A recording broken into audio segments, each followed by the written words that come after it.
Bonjour, aujourd'hui c'est le 12 mai, c'est notre deuxième jour de liberté.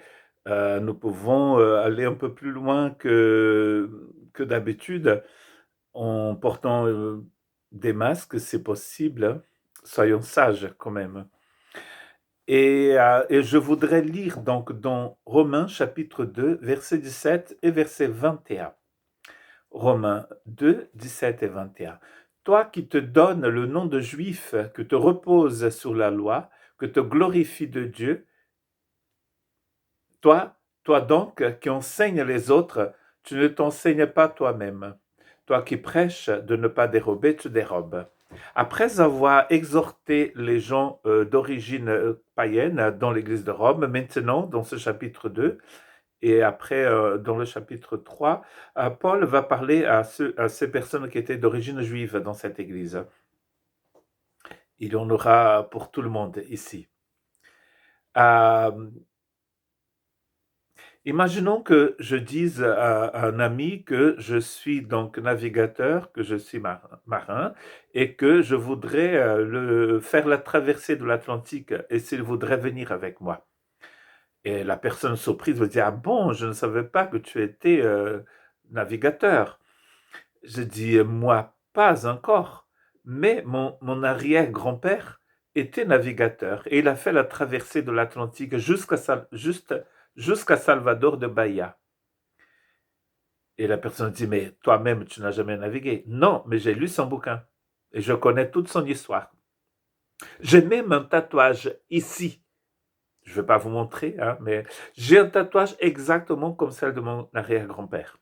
Ah, et en plus, je fais un cours virtuel sur Internet dans un bateau. Un bateau d'ailleurs comme celui de mon arrière-grand-père. Donc je connais tout sur le bateau, je connais tout sur la mer, et voilà, sur Bahia, Salvador de Bahia et tout ça, je connais tout ça. J'ai même appris la langue portugaise. Je peux faire la traversée de l'Atlantique comme mon arrière-grand-père. La personne n'étant pas folle, ne va pas accepter, bon, elle va dire, bon, il a la quarantaine, je ne peux pas sortir de chez moi, et elle ne va pas partir. On pourrait aussi penser que je dise, j'ai dans ma famille des ancêtres qui étaient disciples du Christ, qui étaient chrétiens. Au Brésil, d'ailleurs, certaines personnes disent, je suis né dans un berceau chrétien. Comme si un berceau chrétien existait. Allez chez Ikea, vous n'allez pas trouver de berceau chrétien. Le fait que mon ancêtre a été marin ne veut pas dire que je le sois non plus. Pas. Il va falloir que je le devienne avant de dire que je le suis.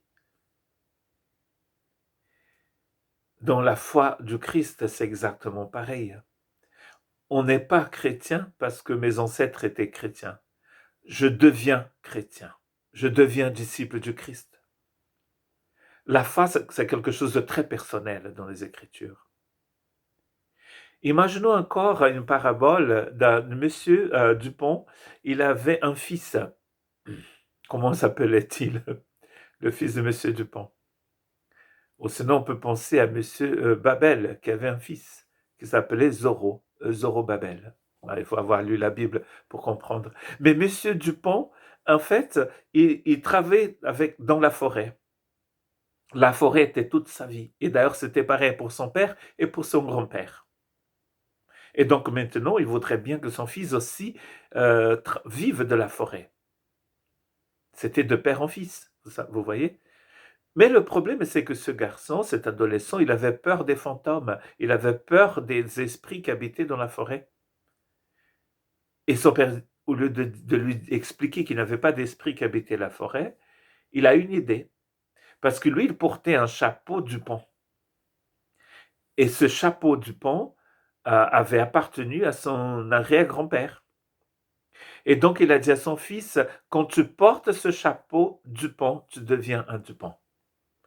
Et donc, son fils, l'a cru, a pris son chapeau et partout il allait, quand il allait au bar, quand il se baladait au bord de la mer, quand il partait en voyage, il portait toujours son chapeau Dupont. Mais il n'a jamais travaillé dans la forêt. Parce qu'en dépit du chapeau qu'il portait, il avait toujours peur des fantômes. Jésus nous dit que c'est la liberté qui nous rend libres. C'est pas une tradition. C'est pas le chapeau. Ça ne change pas le cœur, le chapeau. Ça change ta coiffure. Ça change ta tête. Mais ça ne change pas ton cœur. Et ça change l'extérieur de la tête. De porter un chapeau du pont n'a pas aidé ce garçon à rentrer dans une forêt. Si tu n'es pas né d'en haut, dit Jésus à Nicodème, tu ne peux pas rentrer dans mon royaume.